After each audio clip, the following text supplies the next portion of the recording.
యేసుక్రీస్తు నామములో బెతస్తా విడుదల పరిచర్యల తరపున మీకు ప్రేమపూర్వకమైన వందనాలు. ఇది నా వాక్య ధ్యానము. నీ ఆజ్ఞలను నేను ధ్యానించెదను. కీర్తనల గ్రంథం 119వ అధ్యాయం 15వ వచనం.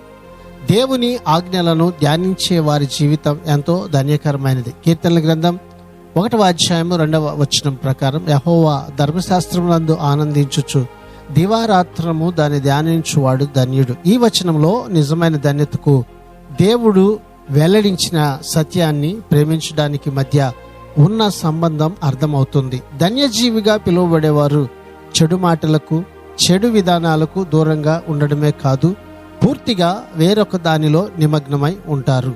అది ఆనందించడం, ధ్యానం చేయడం అనే రెండు ముఖ్యమైన పదాలను సూచిస్తూ ఉంది. దేవుని ఉపదేశంలో ఆనందించడము అంటే దేవునిలోను, దేవుని మార్గాల్లోనూ వెల్లడైన ఆయన సంకల్పంలోనూ ఆనందించడమే.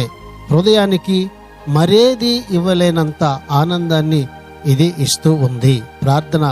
మహాపరిశుద్ధుడా, మహోన్నతుడా, జీవాధిపతి, మా మంచి యేసయ్య, మరొక నూతన దినాన్ని మాకిచ్చినందుకు నీకు వందనాలు, స్తోత్రాలు చెల్లిస్తూ, నీ వాక్కులు అనబడిన ధర్మశాస్త్రమునందు నీ మాటల చొప్పున ఆనందించేవారిగా దానిని నిత్యము మేము ధ్యానిస్తూ నీ ఆశీర్వాదమునకు పాత్రలుగా ఉండినట్లుగా సహాయం చేయమని ఈ దినాన్ని మరొకసారి ఈ ప్రజలందరినీ మీరు జ్ఞాపకం చేసుకొని బలపరిచి దీవించి ఆశీర్వదించమని యేసు పరిశుద్ధ నామములో ప్రార్థించి అడిగి వేడుకుంటున్నాము తండ్రి.